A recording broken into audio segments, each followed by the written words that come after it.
Ici Marie-Louise Arsenault, toujours en direct du studio 17 de Radio-Canada à Montréal. À la 60e minute de cette émission, nous accueillons sur ce plateau les trois participants à la discussion sous le thème « D'où vient le populisme ?» Pierre-Luc Brisson d'abord, candidat au doctorat en histoire ancienne à l'UQAM. Bonjour Pierre-Luc. Bonjour Marie-Louise. Vous publiez d'ailleurs la semaine dernière un essai intitulé « L'âge des démagogues », une série d'entretiens avec le journaliste américain Chris Hedges, où il analyse les raisons, entre autres, de la montée d'un personnage comme Donald Trump. Tout à fait. Voilà. Avec vous, la journaliste Nathalie Collard, votre territoire de prédilection, c'est les médias dans le quotidien La Presse. Vous avez lu l'ouvrage de Pierre-Luc Brisson, d'ailleurs. Excellent. Et voilà. Et Joseph Yvon-Thériault, sociologue et professeur au département de sociologie de l'UQAM, que nous accueillons pour la première fois sur ce plateau, originaire de Caraquette. Oui. Oui, represent. Alors, selon John Judis, qui est un journaliste américain, il est auteur d'un livre dont on parle beaucoup dans les médias anglo-saxons à l'heure actuelle, de Populist Explosion, qui paraît donc cette semaine en Angleterre et aux États-Unis. Le populisme actuel est une exportation, Pierre-Luc Brisson, des États-Unis et une attitude politique qui remonte au 19e siècle. On pourrait la faire remonter beaucoup plus loin, parce qu'on le disait avant d'entrer en ondes, même dans la Rome antique, il existe un mouvement qui s'appelait les populares. C'est donc que des hommes politiques s'appuient sur le peuple pour défendre prétendument les idéaux du peuple, alors qu'ils ne sont pas du tout de cette classe sociale-là. C'est un phénomène historique qui est observé au début du 20e siècle, au milieu du 20e siècle, et qu'on observe présentement, notamment chez Donald Trump, qui est un multimillionnaire, un milliardaire, il se dit milliardaire du moins, et qu'il s'appuie sur la classe populaire défavorisée américaine pour supposément défendre leurs intérêts. On a là un schéma qui est tout à fait classique. Alors qu'il n'a rien à voir avec eux. C'est la même chose pour Bernie Sanders, d'ailleurs, parce que le populisme est autant l'affaire de la droite que la gauche, Joseph Yvon-Thériault, à votre avis. Hein? Oui, moi, tout à fait. Je pense que le populisme, c'est au départ une critique des élites qui nous ont trahis, au nom d'un peuple, qui est indéterminé, mais qui n'est pas divisé en lui-même. Et troisièmement, j'ajouterais une critique des institutions, le refus de l'institution, le refus des partis, le refus des formes de la démocratie, et tout ça. Et ça date, effectivement, les Américains ne peuvent pas se l'approprier, les Russes ont inventé le mot au 19e siècle.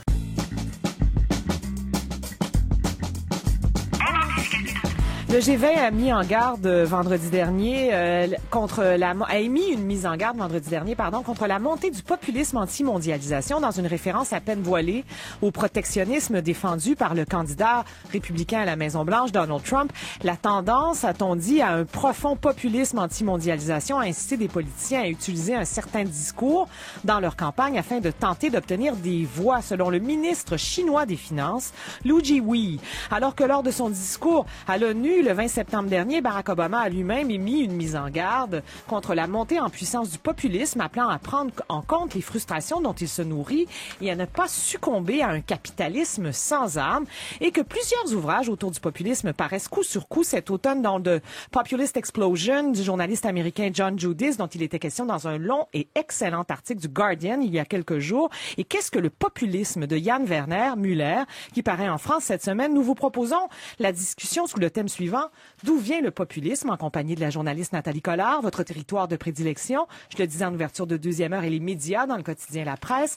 Joseph Yvon-Thériault, vous êtes sociologue et professeur au département de sociologie de l'UQAM.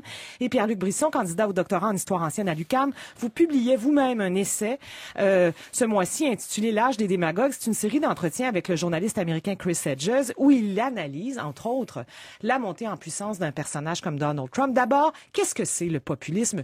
Attachons-nous à le définir d'abord. Si on voulait en livrer une définition très simple et très succincte, on pourrait dire que le populisme est un courant politique ou un mouvement ou un type de discours, du moins, qui s'appuie sur le peuple, prend la défense du peuple, et un peuple, comme le disait le professeur Thériault, qui est indéfini, indéterminé, qui prend la défense du peuple pour s'opposer à une élite. Cette élite-là, elle peut être politique, elle peut être aussi économique. Dans le cas du populisme de gauche, je pense que Bernie Sanders en a livré un très bon exemple aux États-Unis récemment. Ça, c'est récemment. intéressant, parce que lui, dans son discours, il s'attaquait à ce qu'il disait, ce qu'il nommait comme étant l'establishment. Le fameux 1% dont il a parlé durant tout le long de la campagne à la primaire démocrate. Alors, on voit que, d'une part, on avait un populiste de droite qui sévit encore, qui est Donald Trump, qui pointait les élites politiques de Washington qui sont supposément corrompues, déconnectées, etc.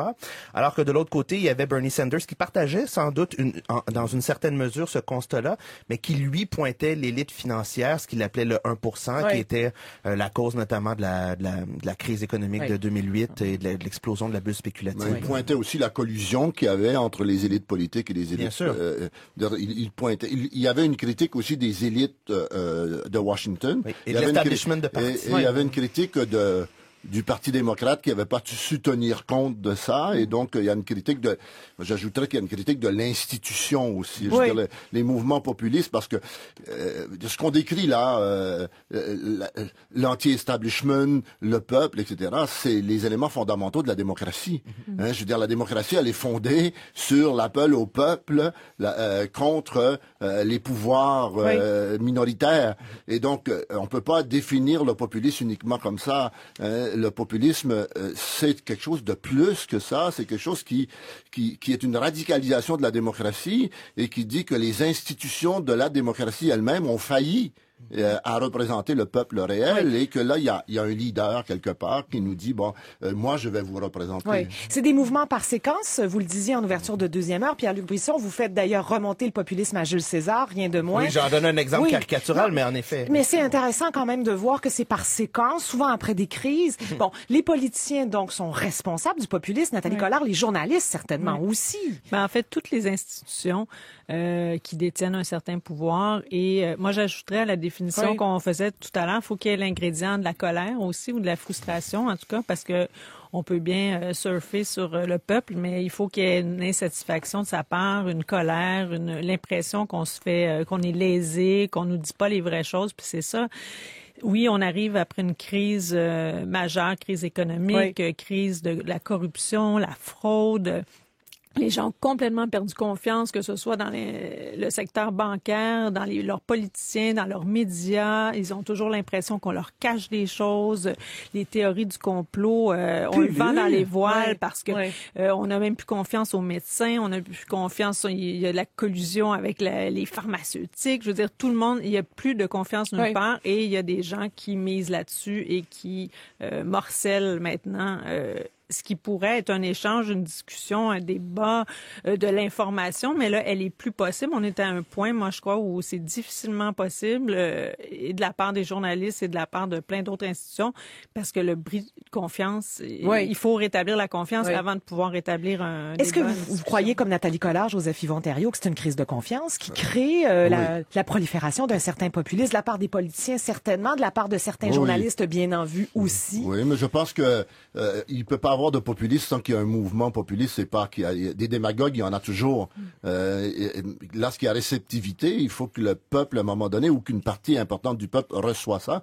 Et moi, je pense qu'effectivement, actuellement, il y a une grande perte de confiance dans la puissance politique et dans les institutions politiques. Les gens pensent qu'ils ne sont pas écoutés par les partis politiques traditionnels. Il y a une crise de la représentation politique partout. C'est un terreau fertile pour le populisme à ce moment-là. C'est-à-dire que c'est accompagné effectivement de la crise économique, mais c'est accompagné aussi de mouvements. Les mouvements populistes contemporains sont largement anti-mondialisation, comme vous le disiez tout à l'heure, parce qu'ils ont le sentiment que la mondialisation a enlevé à la fois les acquis à la classe populaire, les acquis traditionnels de l'État-providence, mais leur a fait perdre aussi leur pouvoir sur les politiciens, le pouvoir sur les institutions. Je veux dire, donc la critique que les populistes font de l'immigration, la critique que les populistes font de la mondialisation, c'est toujours lié à une critique que le peuple a perdu une certaine représentation qui gérait leur vie quelque part, qui avait un nous quelque part, qui était capable de se gérer, et qu'aujourd'hui, surtout les classes moyennes, on dirait, qui étaient les privilégiés de l'État-providence, ont le sentiment un peu partout que On a perdu ça. Ben, d'abord, elles disparaissent aussi statistiquement, les classes moyennes, dans le contexte économique actuel. Pierre-Luc Buisson, vous êtes assez dur envers les médias, que vous accusez d'avoir, par exemple, favorisé la montée en puissance d'un personnage comme Donald Trump. Vous disiez avec beaucoup de justesse que le vidéo qui va contribuer, en tout cas qui a contribué à le faire couler depuis quelques semaines, ce fameux enregistrement de ses déclarations sexistes envers les femmes, la chaîne NBC le possédait, ce vidéo-là, depuis des années. Là. Mais bien sûr, je veux dire, ces déclarations-là ont été enregistrées sous le couvert, sans image, mais le micro à micro ouvert, il y a une dizaine d'années. Et là, on va me faire croire, là, soudainement, là, que cette vidéo-là a passé sous le radar pendant 10 ans, mais que là, soudainement, à un mois du scrutin, il y a quelqu'un dans la boîte à NBC qui a allumé. Non, bien sûr, on l'a laissé courir, on le cite dans les entretiens que j'ai menés avec Chris Hedges. Le président de CBS a déclaré au printemps dernier que Donald Trump is damn good for business. Donald Trump est bon pour la business, pour CBS. Bien sûr, les médias ont une part de responsabilité. Et je dirais même plus, quand on parle de perte de confiance envers les institutions démocratiques, et la presse libre est un rouage important d'une démocratie saine et en santé. Quand on parle de perte de confiance, récemment, le Washington Post nous a démontré qu'est-ce que c'était qu'un média en pleine perte de repères, là, quand il a appelé lui-même le président Obama à ne pas accorder son pardon présidentiel à Edward Snowden. Edward Snowden, oui, a commis des gestes qui étaient répréhensibles et illégaux aux yeux de la loi, mais il a été le lanceur d'alerte qui a permis de mettre au jour le plus grand complexe de surveillance de la population américaine. Ce qui est ironique, c'est que c'est passé par le Washington Post. C'est passé par le Washington Post. Et le Washington Post lui-même appelle à la condamnation et à une procédure pénale contre l'une de ses sources. Alors, imaginez si la même chose avait été faite dans le cas du Watergate dans les années 70. Je veux dire, on est en pleine perte de repères. C'est vraiment du jamais vu, là. Alors, comment voulez-vous qu'on puisse avoir une presse libre, saine, en santé, quand justement il y a une telle complaisance avec le pouvoir? Mais c'est une danse qui se danse à deux, et sans prêcher pour ma paroisse. Puis je suis tout à fait d'accord avec ce que vous dites sur les médias, mais il y a aussi dans le public une espèce de désintérêt ou de démission de s'informer, de lire, d'adresser des choses plus complexes. On veut la facilité, on veut les choses qui se lisent vite, on veut des petits potins, des choses qui... Est-ce qu'on veut ça ou est-ce qu'on est soumis à un régime qui nous impose ça? Nathalie, quand on, dans un grand média, et je ne nommerai pas de médias, mais tous les médias ou à peu près font ça, tout le monde mettent sur la même page le divorce de Brad Pitt et d'Angelina Jolie, puis des statistiques sur des crises financières comme étant des informations de même égalité. Il y a un vrai problème aussi. Mais il y a un problème parce que quand on propose, puis on en propose, puis là, je parle pas le média pour lequel je travaille, mais les médias en général, et les médias qui font dans le contenu très niché, très approfondi, la mise en contexte, l'explication, c'est pas les médias les plus populaires. Puis quand les médias plus populaires servent ce genre d'analyse-là plus fouillée, c'est les choses souvent les moins lues. Alors c'est un tango qui se danse à deux. Oui, bien sûr. François Lemay. Mais quand on va aussi dans des salles de presse, des écrans géants sur lesquels on recense les comptes Twitter les plus lus, les articles les plus lus, et qu'on dit aux journalistes plus de ça, c'est aussi un danger. Moi, ça me met mal à l'aise. Bien sûr. Pierre-Luc Buisson. Les médias sont une des explications du moins, mais je pense que... C'est pas la seule, quand même. Non, mais je pense qu'il faut revenir à la base, et je pense que le professeur Thériault l'a très bien souligné d'emblée. Je pense que en tout cas, le populisme américain et le populisme tel qu'il émerge en Europe présentement, que ce soit en Ukraine, que ce soit en Pologne, que ce soit en Grande-Bretagne avec le Brexit ou en France, c'est d'abord et avant tout l'échec d'une certaine gauche, de ce qu'on appelle les élites libérales américaines. C'est la thèse de Hedges que je partage en très bonne partie. C'est l'échec de la gauche de pouvoir, de gouvernement, qui a échoué à représenter les classes populaires qui étaient auparavant le cœur, le noyau de son électorat. Comme l'a fait François Hollande. Exactement, comme l'a fait Tony Blair avec le Labour. C'est-à-dire que l'élite de gauche européenne ou américaine s'est lancée depuis 10 ans ou 15 ans dans la défense des droits des ultra-minorités. J'ai aucun problème avec ça en faisant moi-même partie d'une, mais on a défendu les droits des immigrants illégaux, on a défendu les droits des homosexuels, et on a complètement oublié que pendant ce temps-là, les politiques néolibérales, les accords de libre-échange, etc., créaient une réelle souffrance chez les travailleurs. Quand Donald Trump met le doigt sur la dévitalisation industrielle dans le Midwest américain, il a en partie raison. Michel Ouimet, votre collègue de la presse, qui est allé faire une série de reportages sur les gens qui votent aux États-Unis, rapportait qu'elle a rencontré des gens qui vont voter pour Donald Trump parce qu'ils ont perdu leur emploi dans des mines, par exemple, dans certains secteurs. Oui. Joseph Yvon-Thériault. Effectivement, il faut penser. C'est une désaffectation de la gauche actuellement, aussi, à votre avis? C'est une désaffectation de la gauche, mais on dirait des élites en général, parce que la droite aussi, là, je dirais, le populisme, il est contre les élites de droite que contre les élites de gauche. Il se situe pas totalement sur le même terrain. Oui. Vous dites que c'est un fuck-tout, vous. C'est-à-dire que l'expression fuck-tout, c'est ça, c'est une expression très populiste. C'est pour ça, cette expression était dans la rue à Montréal durant le printemps érable. Oui. D'ailleurs, vous dites que le printemps étudiant, c'était un mouvement populiste qui refusait l'institutionnalisation, qui condamnait toutes les institutions, je veux dire, qui passaient devant une banque puis qui lançaient une pierre. Donc, il y avait un refus de l'institution, un refus de l'intégration dans les partis politiques traditionnels et une espèce de trahison des élites. Donc, moi, je veux dire que le populisme est devenu un mot, une condamnation actuellement. C'est devenu un mot péjoratif. Alors que ça nous fait pas bien comprendre ce qu'est le populisme, parce que il y a un malaise dans la population que les partis politiques et que les institutions politiques ont pas pu capter dans les dernières années. Et c'est ça qui a fait monter le populisme. Disait qu'il y a un écart de plus en plus grand entre les élites, leur mode de vie, leur mode de pensée et la réalité de la majorité de la population. On dit que ces gens-là ont rien compris, qu'ils sont des imbéciles. Je veux dire, on répond pas à un vrai malaise. Et moi, je pense que le malaise, c'est cette idée que on a le sentiment d'avoir perdu contrôle sur nos vies. Et que ce sentiment-là, les populistes ou les démagogues l'exploitent, mais que le sentiment est là et c'est un vrai malaise. Oui, Pierre-Luc Brisson. La posture populiste en soi n'est pas dangereuse. Je suis assez d'accord. Là où le populisme devient dangereux, c'est quand il est justement harnaché par des démagogues comme Donald Trump, ou plutôt que de poser de réelles propositions pour j'allais dire adresser, mais c'est un anglicisme, mais adresser les problèmes de la population américaine. Faire face. On détourne, oui, faire face. on détourne l'attention pour stigmatiser justement les groupes minoritaires dont je parlais tantôt, qui ont obtenu l'attention de la gauche institutionnelle. C'est pas un hasard si Donald Trump présentement a détourné l'attention sur, par exemple, les Américains de confession musulmane. C'est pas un hasard si Donald Trump a détourné l'attention sur les immigrants illégaux et les Mexicains. Et donc, le danger, c'est quand le populisme fait le lit de la démagogie pour stigmatiser des segments de la population plutôt que de proposer une réelle transformation politique. On prend beaucoup l'exemple de Donald Trump. Politique. Il a des petits frères, des petits cousins, des petites cousines dans un territoire comme le Québec, dans un territoire comme le Canada. Nathalie Collard, pourquoi on a l'impression qu'on nous prend pour des imbéciles quand on nous parle de cette façon-là?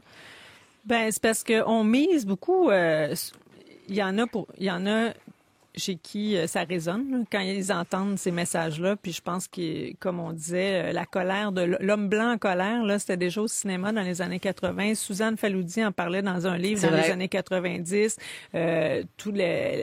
La chute des emplois manufacturiers, tout ça, ça fait longtemps que ça gronde. Puis mais le populisme, il mise sur quoi? Il mise sur la peur, il mise sur l'ignorance, il mise sur la peur de l'autre, la peur de l'immigrant, la peur de la pauvreté. C'est aussi l'échec des systèmes d'éducation, là. Tout à fait.